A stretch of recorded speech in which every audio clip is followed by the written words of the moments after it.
I think it's the first time that a thoroughly researched alternative view of prehistory has been presented on a major platform. This theory is something you've been thinking about and talking about for decades. Yeah, I've been involved in it for a very long time. My thesis is that we have lost an episode of our story. During the Ice Age, there was a civilization on planet Earth. There were survivors. They attempted to reboot, and we're seeing the evidence for that. I don't think we're seeing the origins of civilization at the end of the Ice Age. I think we're seeing a reboot of civilization that existed previously. Don't look for ourselves in the past. Look for something different from ourselves, but nevertheless was capable of doing things that archaeologists tell us nobody was capable of doing at that time. We need more questions, not less questions. We need more competing narratives, not less competing narratives. And that's why I'm very disappointed in archaeology, in the way it's reacted to this, and in journalism, in the way that it's just taken on board what the archaeologists say without asking any questions at all. It's like a black hole. You almost recognize it by its absence. There's something missing in the past, and there's loads of anomalies that come down to it that can only be explained by a forgotten episode in the human story. So I've made it my business to be an advocate of that position, to question the mainstream narrative and to offer an alternative narrative. And I don't insist that people believe me. I just want to add it to the mixture of information that people receive, so that there's not this monopolistic control of information on our past that archaeologists have undeservedly enjoyed for the last century or so.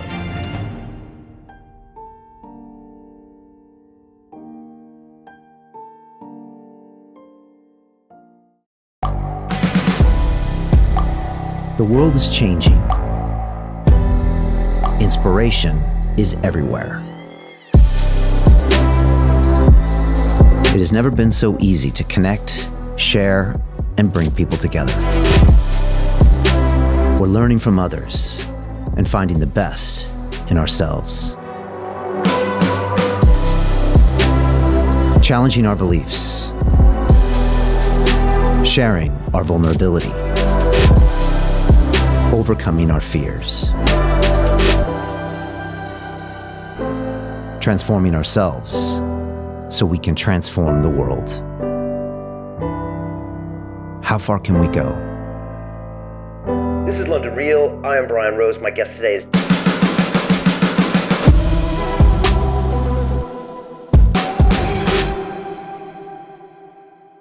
This is London Real. I am Brian Rose. My guest today is Graham Hancock, the British journalist, filmmaker, and best-selling author.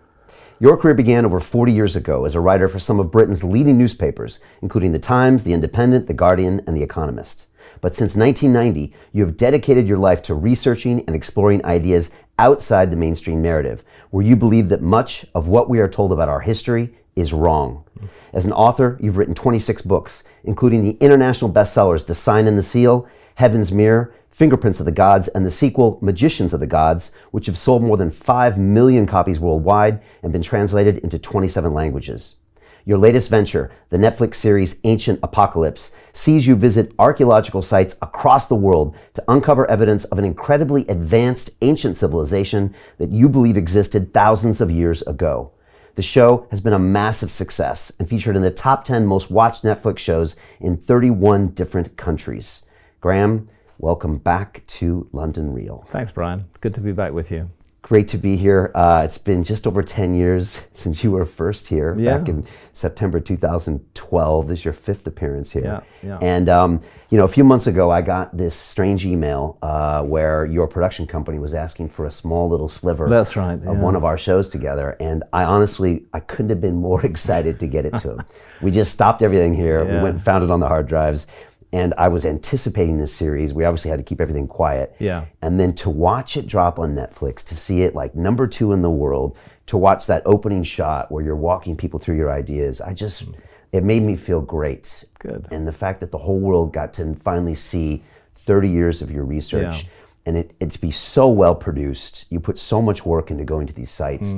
I've been reading your books for years and I didn't know a lot of the details of what you were talking about. What's this process been like of filming it, now seeing it, and then also dealing with all of the feedback or criticism, shall we say? I think it's the first time that that a thoroughly researched alternative view of prehistory has been presented on a major platform. Of course, there are many shows which question the history of the human race, but my thesis is that we have lost an episode of our story. That during the Ice Age, there was a civilization on planet Earth, which was not an alien civilization. It didn't have anything to do with aliens. It was not any particular unique race of people. It was human beings who had risen slightly above the level of hunter-gatherer. The general view is that during the Ice Age, our ancestors were entirely hunter-gatherers. And that's not to say that they were unsophisticated or stupid. Hunter-gatherers are very smart people, and we still have hunter-gatherers living in the world today. And actually, if our civilization were to collapse, which is not by no means impossible, the people who would be most likely to survive on Earth are the hunter-gatherers, not us in so-called advanced industrial civilizations. I'm actually not talking about a super advanced civilization during the Ice Age. I'm not talking about a civilization that had cell phones or televisions or sent people to the moon. I'm talking about a civilization that had reached a level of knowledge that is above that we would normally expect for hunter-gatherers. And that level of knowledge includes exploration of the world and mapping of the entire world. And part of the evidence I present is ancient maps which show the world as it looked during the Ice Age, and yet which have extremely accurate relative longitudes. Longitude is a problem our civilization didn't crack until the middle of the 18th century. So the fact that there's evidence of a map-making global exploring civilization during the Ice Age immediately suggests that they had at least reached a level of technology similar to our own level of technology in the mid 18th century, and I wouldn't claim more than that. What I'm interested in is the kind of knowledge that they focused on. There's evidence for astonishingly advanced knowledge of astronomy deep in the last Ice Age, knowledge that could only result from really hundreds or thousands of years of consistent observations and detailed record keeping of those observations. I can go into more detail on that, but it particularly concerns a phenomenon called the precession of the equinoxes, which changes the rising times and positions and orientation in the sky of constellations, because the Earth is the viewing platform from which we view the sky. Changes in the orientation of that platform change our perspective on the sky. And this is a regular cyclical process, but it's very, very slow. It unfolds over a period of just under 26,000 years, a complete cycle. And to observe that and calculate it precisely and have exact knowledge of it is not something that archaeologists believe happened until the time of the Greeks. Roughly 2,200 years ago, let's say. But the evidence is that it was present during the Ice Age. It's present on cave art in the Ice Age, and it's present on myths and traditions which come down from the remotest antiquity. And I'm not the only person saying this. Professor Giorgio de Santillana, who was professor of the history of science at MIT, and his co-author Hertha von Deschend, who was professor of the history of science at the University of Frankfurt, wrote an amazing book back in the 80s called Hamlet's Mill, which documents this extremely ancient knowledge of precession. And they, as a couple of historians of science, wonder out loud in their book, where did this come from? And they can only conclude that there must be some lost ancestral civilization that had accumulated and acquired this knowledge, and that fragments of it were then passed down over thousands and thousands of years and finally entered into the historical record. So I'm not talking about a civilization that's quote-unquote advanced in the way we imagine ourselves to be. I don't think we should be looking for any plastic bottles. I don't think we should be looking for any remains of motor cars. I think we're looking for a civilization that was different from our own, but that had a high level of achievement in areas that we ourselves have been, relatively latecomers to. That's the kind of perspective that I have on it. Don't look for ourselves in the past. Look for something different from ourselves, but nevertheless was capable of doing things that archaeologists tell us nobody was capable of doing at that time. And this theory is something you've been thinking about and talking about for decades. Yeah, I've been involved in it for a very long time. I mean, it started for me back in the 80s, when at which time I was a journalist, and my beat included Ethiopia, and I became interested in I was based in Nairobi in Kenya at that time. I was East Africa correspondent for The Economist, and I came across the Ethiopian claim to possess the lost Ark of the Covenant, which I found that archaeologists sneered at, and yet it was central to Ethiopian culture. And I began to investigate it. And as I began to look into it more deeply, I found that there was much merit to the Ethiopian claim. And eventually wrote a book about that, which was published in 1992, called The Sign and the Seal. Now, that was the first time that I'd stepped out of current affairs and used such investigative skills as I have to explore a historical mystery. And in that exploration, I became aware of two things that I hadn't been aware of before. Firstly, that archaeologists often do not do justice to the past. The sneering, condescending attitude to the Ethiopian claim to possess the Ark of the Covenant, just dismissing it out of hand without looking into all the underlying evidence that supports it, to my mind, is very shameful on the part of archaeology. They need to have more respect for the ancient traditions of cultures that they talk about. So I realized then, back in the late 80s and the early 90s, that in archaeology I was dealing with a discipline which had a particular fixed view about the past and was not willing to widen that view out in any way. And the other aspect of that investigation, well, it took me to Egypt.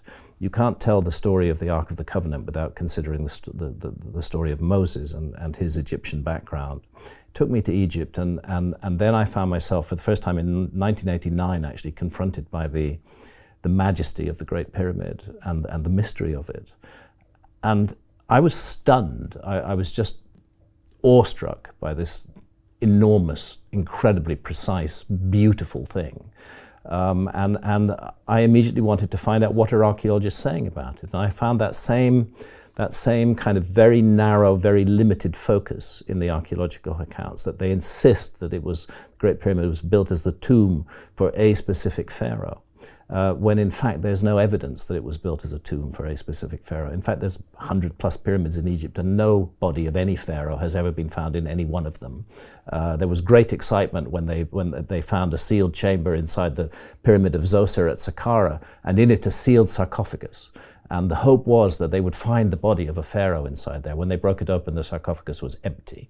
It had never been looted. It was totally locked and closed, but it was empty.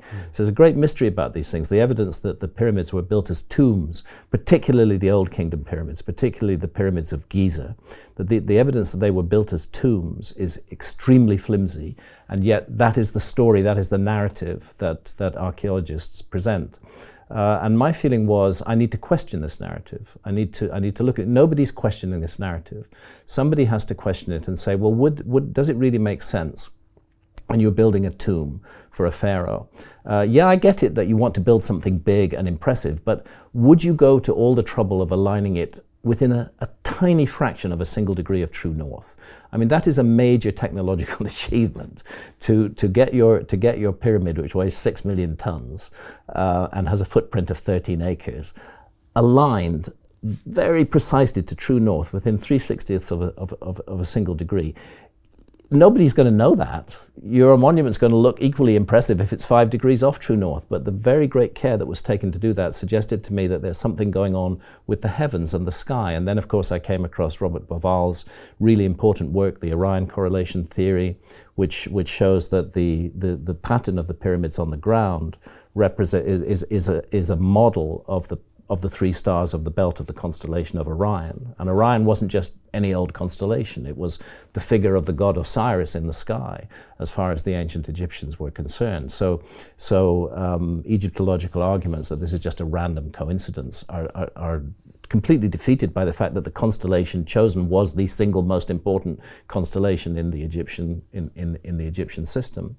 And then furthermore, the orientation of the pyramids on the ground in their relation to the 3 stars of the belt in the sky only becomes perfect 12,500 years ago. It's not perfect 4,500 years ago when the pyramids are supposed to have been built.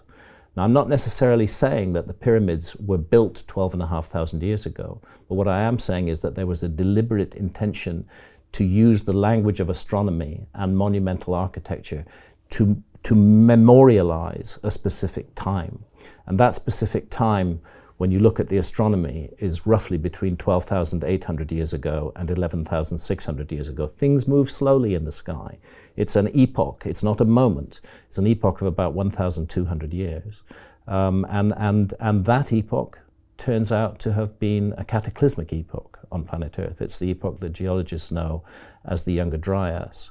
So I've just gradually worked my way into this subject, and my purpose has been, I feel that archaeologists have enjoyed a monopoly on the narrative of the past. They are the ones that we in our civilization entrust with telling us the truth about the past.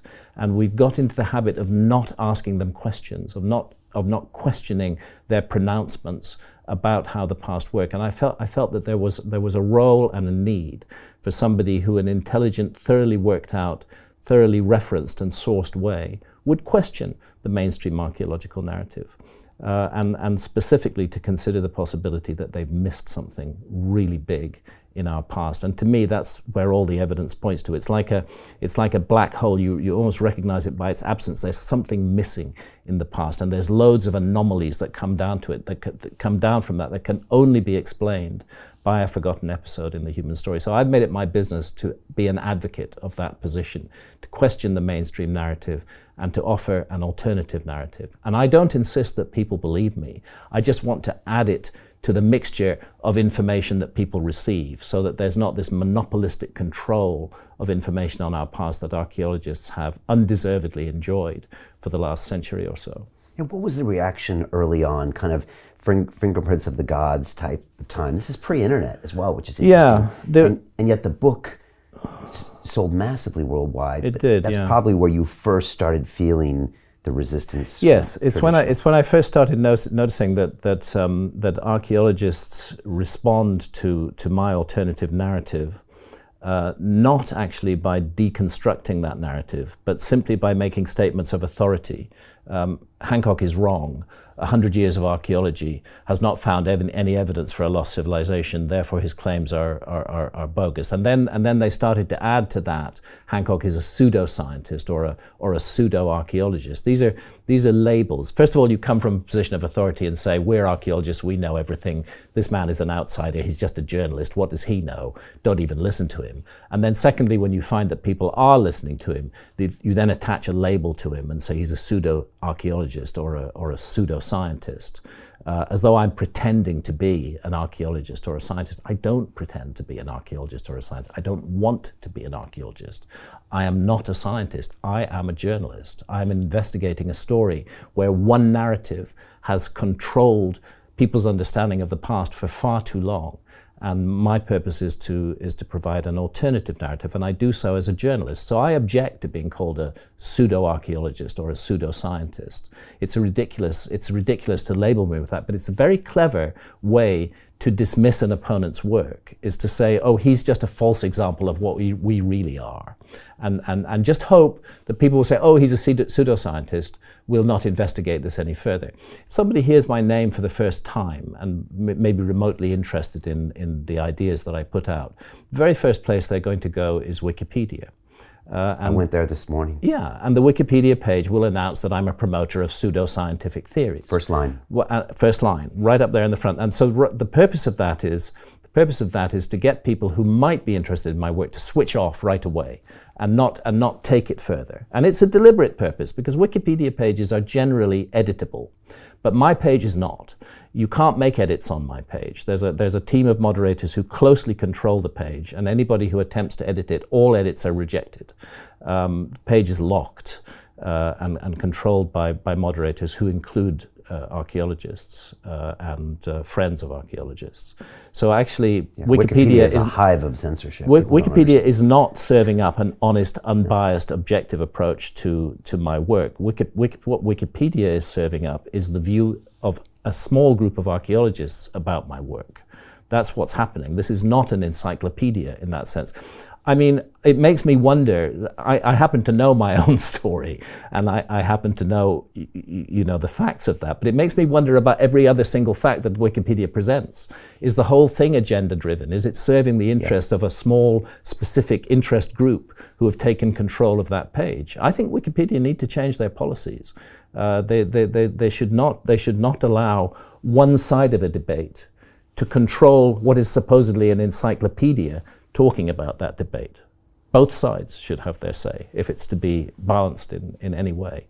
Yeah, Wikipedia has completely conflicting narratives all throughout that. I don't trust anything they say. And unfortunately, with the title and the name, it shows as if it promotes itself as some unbiased, objective version. It couldn't be further from the truth. Just not true. I know from my own experience that it is deeply biased and totally unobjective. And I suspect that that is true with many other Wikipedia articles as well. So these days, if I do want to search information on a subject and Wikipedia comes up as the first hit, I may look at what they say, but I'm going to check very carefully. I'm going to check very carefully the authenticity of what they're saying. And it's most unfortunate because Wikipedia could be a beautiful thing, but it should not taint itself by handing over pages to particular interest groups who have skin in the game and wish to put another interest group down. And it usually gets top 5, top 10 search. That's the problem. Always. And people just trust it for some reason. Yeah. And it's just as co-opted as any other social platform with Very all much sorts so. of strange agendas and all sorts of strange actors in the back with false names that are trying to push their agenda. So just as a note, and I took a look this morning just because I wanted to see, and I couldn't believe the very first line. It's Graham Hancock, pseudoscientist. It's like, this guy's been writing books 30, 40 years. He's got a massive show on Netflix. He's got a massive following. And that's the way you want to introduce him to the world? Yeah, exactly. And then when they do their coverage of the Ancient Apocalypse series, they solely quote hostile archaeologists. They don't look at anything else, as though that is just anything that an archaeologist said is an absolute unquestionable fact. That's how they present it, because that's what we're supposed to find in encyclopedias, is absolute unquestionable facts. That's what we expect to find. So if Wikipedia produces a page which cites hostile comments from archaeologists, members of the general public are going to think, oh, that's a fact. But it's not a fact. It's an agenda-driven position of a certain group of archaeologists. Now, Graham, you've been dealing with this since the 90s. Has it changed at all over the years? No.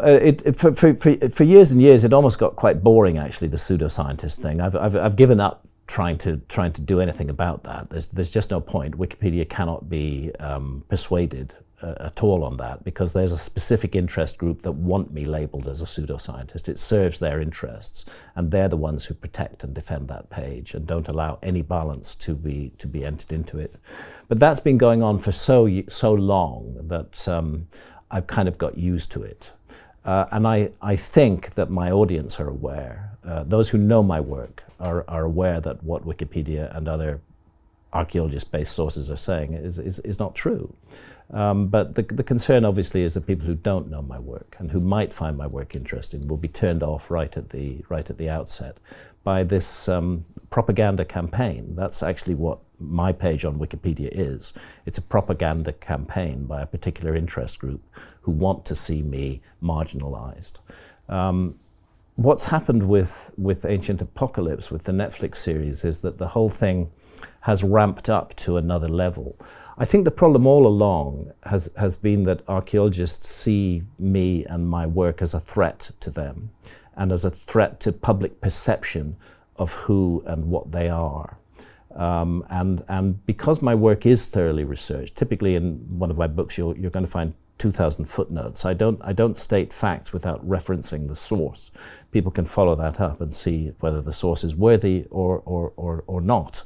The point about it, the point about it is that I have consistently and coherently presented an alternative narrative which is thoroughly worked out and thoroughly researched. I don't just sit in an armchair. I get out into the field and investigate in the field what I'm talking about. When I wanted to write a book about sea level rise at the end of the Ice Age and the possibility that structures were submerged beneath the sea. The sea level rose 400 feet at the end of the Ice Age. 27 million square kilometers of land that were above water during the Ice Age are underwater now. Well, in order to investigate that, I did 7 years of scuba diving all over the world. I am a boots on the ground researcher. So it's very offensive to me to find a Wikipedia page which says that I'm promoting pseudoscientific and pseudo-archaeological theories. I am a journalist. I do my legwork. I do it thoroughly. And because I do it thoroughly, archaeologists are threatened by it. And the response to that threat is to try to marginalize and minimalize me as much as possible, but not to engage with my work. So I was a big enough threat already with best-selling books. But now suddenly there's a Netflix series being viewed all over the world by millions of people. And this has resulted in an almost hysterical kind of immune reaction from the archaeological community, who again are not actually refuting anything that I'm saying, but they're using labels. So now the latest label is to say that Hancock's theories support racism and white supremacy. I couldn't believe that when I read that. I couldn't believe it either. And again, I have to say, I'm a human being with feelings. I'm married to a woman of color. I have 4 mixed-race children. I have 7 mixed-race grandchildren. To be accused in public platforms of promoting racism and white supremacy gets me right in the heart, especially when it's based on a completely flimsy and non-existent argument. So what it comes down to is that in Fingerprints of the Gods, I report back in 1995, I reported a number of indigenous traditions. Those traditions were recorded by Spaniards in Mexico and in Peru in South America shortly after the conquest. They're part of the earliest documentation that we have. And in those traditions, there were frequent references to a white-skinned, bearded figure. In South America, he's called Viracocha, and in Mexico, he's called Quetzalcoatl. And I simply reported those traditions as they had been passed down to us from the indigenous people, translated by Spanish interpreters, and then passed down into tradition. The argument of archaeologists is that by reporting those traditions, I am supporting white supremacy. To me, that argument, they're simply dismissing the local traditions. They're right. In a way, it's they who are being racist by denying these traditions, and they seem to be going back to try to rewrite the past. So the movement now, the argument now amongst archaeologists is to claim that all of those traditions were interfered with by the Spaniards, that it served the Spaniards' interests, that the bearded civilizing figure should also have a white skin. But I find no evidence for that whatsoever. I find lots of archaeologists arguing that and saying, we think this is what happened, but I don't find any facts. So I will stick with indigenous traditions that were recorded within 20 years of the conquest by major figures like Bernardino de Sahagún, who's regarded as an absolutely authentic, authoritative commentator working with indigenous peoples in Mexico right after the conquest. He reports these traditions of the white-skinned, bearded civilizer. And I'm simply passing that on to my readers. And archaeologists may wish to say that those traditions were modified by the Spaniards. They're welcome to say that, but they haven't proved it. And until it's proved, I would prefer to stick with the authenticity of the indigenous traditions, and that's what I've reported. But the funny thing is that in Ancient Apocalypse, I don't mention anything about race at all. Race is not mentioned in any way. To me, I've never understood the racist mentality. It's been my privilege and my opportunity to travel the world for almost all of my working life and to live amongst different communities of people all around the world. And what I find is that people are the same everywhere. The skin color is the least important aspect of a human being. People are the same everywhere, heart and soul, the same hopes, the same dreams, the same fears, the same ambitions. Doesn't matter if you're amongst hunter-gatherers in the Namibian desert or in the Amazon rainforest or if you're in the middle of a big city. We're all basically the same. What unites us is far greater than what divides us. And a point I often make is, why do we regard skin color as important? What is the reason for this? Skin is a large physical organ. It's supposedly the largest organ in the body. Why don't we concentrate on another large organ? Let's look at the colon, for example. Would it be rational to divide people up according to the length of their colon? You know, if you've got a colon that's half an inch shorter than somebody else's, somehow you're less advanced or less superior than them. It's a ridiculous idea to take a physical characteristic and use that as the prime definition of a human being. I think that the issue of race is fundamentally a deeply unimportant issue in this area. What we need to be doing as a human species is moving forward and realizing what unites us, our similarities. At the level of DNA, we're all incredibly closely related, but at the level of being human creatures, we're all incredibly closely related as well. And it's a false dilemma to impose race on this. Let's focus on the human creature. Does it show you how desperate they are, the more ridiculous these claims become? I think it does. I think it's a desperate strategy by archaeologists. So we didn't succeed in turning people off his work by calling him a pseudo-archaeologist or a pseudo-scientist. Clearly we didn't succeed in turning people off his work because he's got this Netflix show. So what can we do to turn people off his work? Oh, let's call him a racist and a white supremacist. You know, let's look at a couple of indigenous traditions that he reported 20 years ago, and let's say that on the basis of that, Hancock is a racist and a white supremacist. It's a cheap trick. It's a low blow, but that's what I've come to expect in this field. And it's odd the way that this story about the past is getting co-opted by modern American culture wars. Which is completely unnecessary. I've heard even accounts of archaeologists now who will not sex the skeletal remains of human beings who they excavate in ancient sites. They will no longer commit to saying this is a man or a woman because that might be sexist. You know, this for this kind of dialogue to enter into the archaeological field where we start using our particular modern perception, a relatively recent one, and we want to impose it on the past and we want to rewrite the past so that it fits with how we think should be today. That's a mistake. The past should be allowed to speak for itself. And when the past speaks for itself, it's beautiful, it's clear, it's open, and it tells the truth. Humans have always tried to use history to support their current agenda, right? Yeah. And this is just that happening on a scientific level. Yes, but it's so petty. Yeah. It's not productive, is it? And it's such a waste of time. How much more interesting it would be, rather than archaeology simply trying to dismiss me as a crank, as a pseudoscientist, and as a supporter of racism and white supremacy. Why not get to grips a bit with the ideas that are involved here? Why not consider the possibility that there might be a lost civilization deep in our background? The Ice Age was a very strange time. It was a very tumultuous time. And the end of the Ice Age was a huge global cataclysm. There's just no doubt about that whatsoever.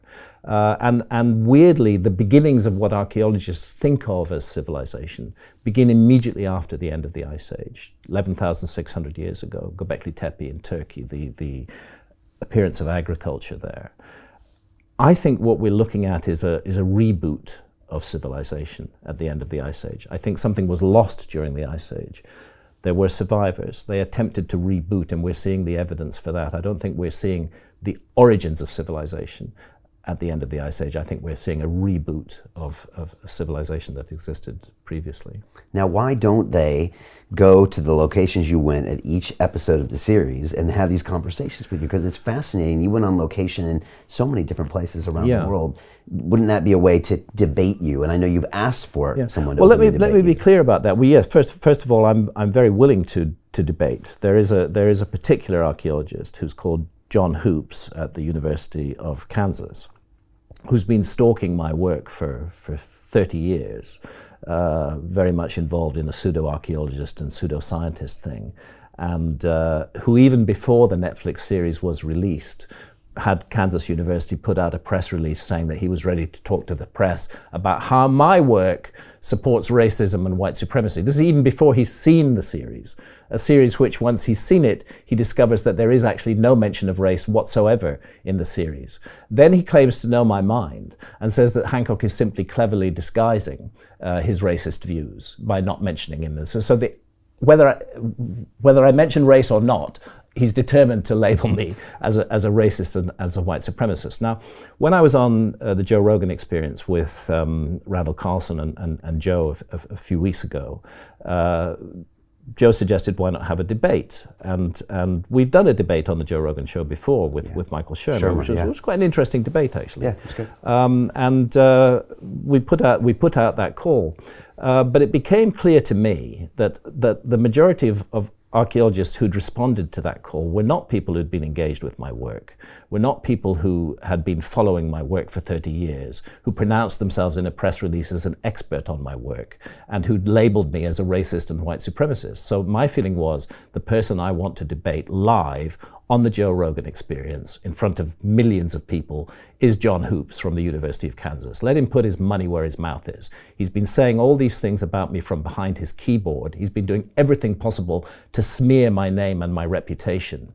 If he really feels strongly about it, if he really has something to support what he's saying, let him sit in front of me in a live recorded debate. Let him sit in front of me and we'll talk it out face to face. So I issued that invitation and he immediately declined. He says, I have nothing to debate with you. I don't debate metaphysics with science. But he's willing to spend 30 years smearing my work, but he's not willing to meet me face to face. That, in my view, I call a spade a spade. That is cowardice. That is intellectual cowardice, the unwillingness to back up one's loud mouth in a face-to-face encounter is cowardice. And I'm not going to debate any other archaeologist live on Joe Rogan's show. The moment that John Hoops, my principal critic, chooses to come out of the shadows and meet me face to face, I will debate him on the Joe Rogan Experience, and Joe has made that platform available for that. But I don't want any of these other minor figures who are simply trying to ride off my reputation to boost their own profile. I want the main antagonist, and that's John Hoops from the University of Kansas, and John Hoops from the University of Kansas is a coward. And I would say, John, if you're watching, listening to this, you probably will, is that you'll get a fair shot on that show, and Absolutely. Joe's had you and Shermer before, and that's actually probably one of the fairest places you could go. Yes. And have an open-ended debate where you could talk for 2-3 hours and really get to the heart of it. And it's probably the best chance you would have. For the whole exactly. scientific If community. John Hoops believes so strongly in his own position, he's got an incredible opportunity to put it forward there. He's got the opportunity, if he's in a strong position, he's got the opportunity to defeat me in a debate, to do a great service for archaeology, which he claims to be doing. But he won't do it. And that speaks to me of something very strange about this individual and about archaeology in general, because the best way to sort out a disagreement like this is face-to-face in a 3-hour conversation. Then the weaknesses and flaws in each side will become apparent. They can't be hidden in any way. And I'm ready for that, but unfortunately, my principal archaeological critic, John Hoops from the University of Kansas, is too cowardly to participate in that debate. Well, I encourage the rest of the community that is throwing, darts and arrows at you to encourage him to do this so we can just get this played out. Let me ask you a question. Do you find the younger archaeologists, the students that are starting off, to at least have more of an open mind to your work, or they might engage with that work? Or is that institution in this camp that we can only exist and continue to get funded, which might be an issue as well if they completely don't engage with the work? It's complicated. I have come into contact with quite a number of younger archaeologists working on digs at various sites that I've visited, and I've had some very freewheeling, open, off-the-record conversations with those individuals, and many of them have read my work, and many of them say that they're interested, that they're interested in the idea of a forgotten episode in the human story during the Ice Age. But they're not in a position to do anything with it, because the moment they start trying to do something with that, they're going to bump head on into the senior archaeologists upon whom their future depends. Will they get grants for their field work? Will they get promotions? all of that will be stripped away if they start even looking into the claims that I'm making of a forgotten episode in human history. So institutionally, it's very difficult for young archaeologists, even though they may disagree with the system. It's very difficult for them if they want to pursue a successful career in archaeology. It's very difficult for them to turn against the paradigm, to turn against the mainstream narrative. And there's so many examples of this where archaeologists have had the guts to actually say, I think we've got things wrong and we need to look again. And the classic example, so recent, is the claim of archaeology that a culture that they know as the Clovis culture were the first inhabitants of the Americas. The so-called Clovis first theory, which dominated American archaeology for 50 years, claims that there were no human beings in the Americas before 13,400 years ago, and that this so-called Clovis culture, which is only called the Clovis culture, we don't know what they called themselves, but the first artifacts associated with this culture were found at a place called Blackwater Draw in New Mexico, and the town of Clovis is nearby there, and that's where the archaeologists used to go to get a drink. So they called it the Clovis culture. We don't know what that culture called itself. They made beautiful spear points and arrowheads from flint and other materials. So the artifactual evidence for their presence begins 13,400 years ago and ends dramatically 12,800 years ago, which is the beginning of the Younger Dryas cataclysm. And for decades, it was the absolutely rigid and fixed mainstream view of archaeology that there were no human beings in the Americas before Clovis, none before 13,400 years ago. Then Jacques Cinq-Mars up in the Yukon finds evidence, compelling evidence, that human beings have been in the Americas for at least 24,000 years. Okay, what happens to him is that his career is destroyed. This is in the 80s and 90s. He's putting out these new finds that he's made at Bluefish Caves in the Yukon. And what happens to him is that his colleagues in archaeology literally destroy his career. Nobody will speak to him. He's shunned in corridors if he passes colleagues. His research funding is stripped away. He's accused of all sorts of malfaisance, as though he's somehow making the whole thing up. Exactly the same kind of shit that's being poured at me. And then, as the years pass, a new excavation is done at Bluefish Caves, and lo and behold, it's suddenly recognized Jacques Cinq-Mars was right. Too late to save him from the humiliation and the destruction that he went through. So there's a lesson for every archaeologist in what happened to Jacques Cinq-Mars. If you go against the mainstream, you are going to pay a very heavy price for it. And therefore, most young archaeologists have no incentive to go against the mainstream, even though in their hearts they may know that there is something to be done. And the funny thing with the Clovis first model now is, archaeologists are now, it's typical of this. They're now saying, oh, we knew it all along. We always thought there were people in Americas before Clovis. And we got rid of that debate in the 1990s. Rubbish. There are still stories being published today saying Clovis first model finally debunked. Stories published in 2022. You know, this is it's like a zombie that keeps on popping up again. It still has its advocates. And to claim that archaeology got rid of that in the 1990s is ridiculous. It remained a strong thesis in archaeology right through into 2010, even 2015.